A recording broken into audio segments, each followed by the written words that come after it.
Hi, welcome to the IG Stewardship Program Pediatric 10% IVIG Practitioner Order Set launch. My name is Stephanie Jensen. I'm the Nurse Navigator for the IG Stewardship Program in South Saskatchewan, and I'm joined today by Melissa Green, the Nurse Navigator located in North Saskatchewan. We'd firstly just like to recognize that we're gathering on treaties 2, 4, 5, 6, 8, and 10 territories and the homeland with the Dakota, Lakota, and Métis. We'd also like to go through the visions, mission, values, and philosophy of care of the Sask Health Authority, vision of healthy people, healthy Saskatchewan. So we're just going to start here with a little bit of background on the program. The program was developed in November of 2021, and work to date includes the development of an adult 10% IVIG practitioner order set, development of a province-wide patient registry, which we use to monitor both inpatient and outpatient order sets, development of educational materials, not only for practitioners and nursing staff, but also patients and families, most of which can be found on saskblood.ca. Obviously, the development and launch of this pediatric 10% IVIG POS, which goes live June 1st, 2023. And we're currently in the process of developing a provincial IVIG clinical nursing procedure. Some successes that we've had, we just like to highlight. So since the inception in November of 2021, the IG Stewardship Program has screened approximately 1,040 orders, and screening those orders have saved approximately 7,343 grams of IVIG, saving not only the product itself, but also the chair time for patients and nursing staff. Most of these savings can be attributed to our screening of all orders against the criteria for clinical use of immune globulin. This document was developed by practitioners and experts in Alberta, Saskatchewan, and Manitoba, and came with a list of most of approved indications for IVIG, as well as we're using adjusted body weight calculations rather than actual body weight. And since the beginning, we've had approximately 40 patients that have either had their doses weaned or IVIG discontinued entirely by their practitioners. So our new pediatric 10% order set is going to be found on Sask Blood, as well as the Clinical Standards Order Set intranet page as of June 1st, 2023. The document number for our order set is CSOS-1911. So this is page 1 of our practitioner order set. It is the physician's responsibility to fill out this document completely, fully, and accurately to the best of their ability. So the beginning should always have the addressograph on the right-hand corner, just like any order set will. Our first section is practitioner information, which is their name and their contact information. Part 2 is the IVIG request. So this is very important because it indicates whether it's an inpatient or outpatient, and if it is an urgent order set. There's also renewal request options on there too. The next part is patient clinical information. This part is where we get the diagnosis, which we screen against the criteria for clinical use of immune globulin 2nd edition. And I'll let you know there if there's been a previous reaction to IVIG. Anticipated start date is found on page 1, and it is a very important box for you to be aware of. So the induction doses are to be given as soon as possible following approval. Initial maintenance orders are to be given as soon as possible following approval. However, if it's a renewal request, if there's no date listed in the anticipated start date area, please start with the next treatment schedule. And if there is a date in there, which we try to do to the best of our ability, we're going to use the previous POS until that anticipated start date on that POS. So I just highlighted what the anticipated treatment start date looks like on there for you so that you don't miss it. We created a work standard for the anticipated treatment start dates. And essentially it says that it's inpatient or outpatient needs to be checked, and the anticipated treatment start date will be filled out. And it follows information on the expiry of the previous POS, first treatment date, and the number of cycles approved. Page 2 of the pediatric order set begins with the, for initial orders, if they've ever had any previous treatments, like they tried other medications prior to starting IVIG. It's not very important if it's not filled out, do not worry. There's a lab testing section. One thing to note is the ABO group and RH always needs to be completed prior to initial treatment with IVIG. If a physician decides to order any other blood work for an outpatient clinic, they are responsible for attaching the lab rec, which we will submit to the clinic for the patient. Up next is the IVIG dosing calculation using the body weight. So we have the adjusted body weight calculator on the POS. There is a click box you can use. There is also a scanning QR code And if you choose either one of those options, it will bring up this screen, which is fairly straightforward. You're going to enter in your gender, your height, and your weight, and it'll calculate it. And then if you pop over to the IV dose calculator part, you can literally put in the dose and it spits out the dose rounded to the nearest 5 grams. It's pretty slick. Our biggest issue is that with pediatrics, they might not meet the height and weight, which we'll talk about in the next slide.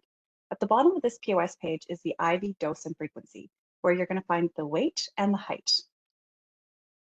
So because pediatrics might not meet the adjusted body weight, we are going with the algorithm. Patients under the age of 10 will always be dosed on actual body weight.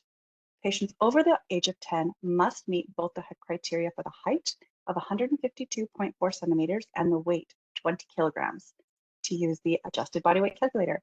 And if you punch in any information in the calculator and they don't meet the criteria, it will pop up a window that says use actual body weight.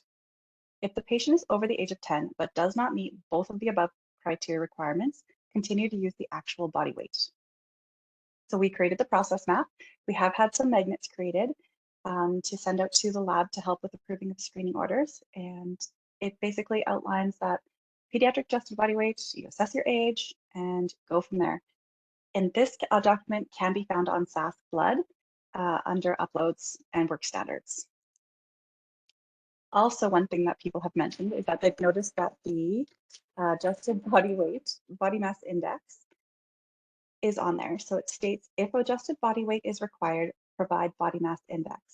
The reason this is on there is nothing to do with dosing at all. It is placed as an aid for the physicians to help flag if a patient is overweight or obese. So you do not have to worry about that. If it's not filled out, it does not affect their dosing at all. And that was where the line was. Page 3 and 4 of the POS starts with the actual dosing. So we're going to have an induction dose, which is a one-time dose, and it should be given in grams per kilograms equals a total number of grams over a certain divided number of days. And then a maintenance dose will often be repeated, and they can be reordered every 6 months. There's also infusion rate information. There is an infusion rate table at the end of our POS. Pre-medications are actually only to be given if a patient has had a previous reaction to IVIG. And so these should not be checked off if there's no documented history of reaction. Page 4, you'll see more medications. So these are your PRN medications in case the patient has a reaction during the infusion. And the last box on page 4 is the IG Stewardship Program and TML screening and approval. This box is very, very important because you need to ensure that POS approval has happened. So when you get an order set, please come to page 4 and make sure that it says it is approved. And we may also sometimes check if it's approved for 3 months, if it's for like a trial medication or the TNP, or physician only wants it for 3 months.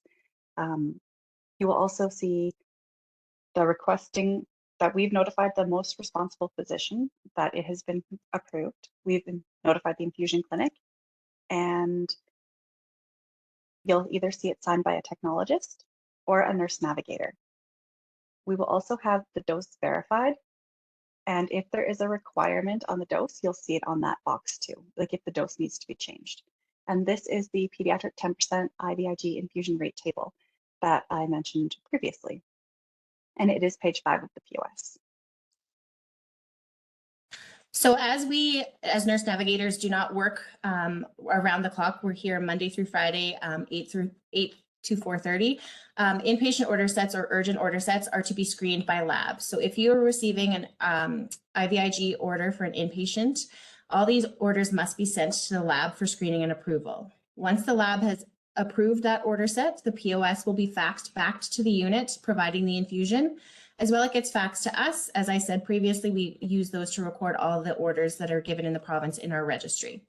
The POS that the nursing unit receives should be placed on the patient's chart and is now the active order, therefore voiding the previous order. That's especially important if there has been a dose adjustment to what was ordered initially. So on the next slide here, we'll show you the inpatient IVIG process map. Essentially, it outlines the same, that the prescriber will complete the IVIG POS, they'll fax the POS to the TML, the MLT will screen that POS. If there's ever any questions or concerns regarding that POS, It's not as though the lab tech will simply just deny the request. They will actually reach out to the transfusion medicine physician on call and have everything clarified. Once the POS has been approved, like I say, it will be faxed back to the unit as well as to us. This process map, as well as this outpatient process map, can be found on sasblood.ca.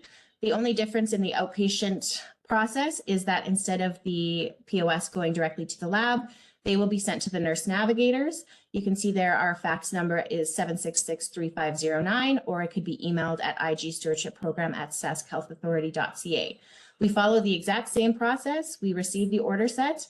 If we have any questions or concerns, we will certainly reach out to either the prescriber or the TMP on call. And once we've approved those order sets, we send them on to the infusion clinic that the patient will be going to, as well as the lab at that center. We also send a copy of the approval back to the physician so they are aware that it has in fact been approved. For all maintenance doses, so these are doses that are given on a routine basis, we monitor the treatment schedules of all of those doses. So we check eHealth and see when the patients are receiving their doses. So if they're receiving maintenance orders, we send renewal reminders on behalf of the patient to the prescriber at 6 weeks prior to the expiration date, and again at 2 weeks prior to the expiration date. These letters indicate the date on the approximate date the final doses on the approved order set is to be given. So hopefully we will have a new order set in place by the time that previous POS expires, so there's no lapse or gaps in care for the patient. So that's especially why the anticipated treatment start date is so important for us. Now, as far as expiration dates go, IVIG POSs are approved for a maximum of 6 months from the first date the dose is completed. So that's not necessarily the same date as when the POS was submitted or the date that we approved it. So for example, if a physician submitted an order set on January the 1st, we approved it as nurse navigators on January the 2nd, but the dose wasn't given till January the 10th, then the expiration date of that POS is July 10th. We also want you to take note of the number of cycles that have been requested and approved. In outpatient order sets, the nurse navigators will ensure that there is an informed consent accompanying all POSs. So we will ensure that there's a valid consent prior to sending those approvals to your clinic. They will either be accompanied by a consent when we forward it to you, or if we know that there has been a previous consent on file that's valid, we will make just a note on the fax cover page that the previous consent should be on file. If there's ever a question or concern, please reach out to us and we will help you. We've developed and are maintaining a registry that keeps up track of those expiration dates of those POSs or those consents as well. So we send out renewal letters to the physicians both at 6 weeks prior to expiration and 2 weeks prior to expiration on the consents as well.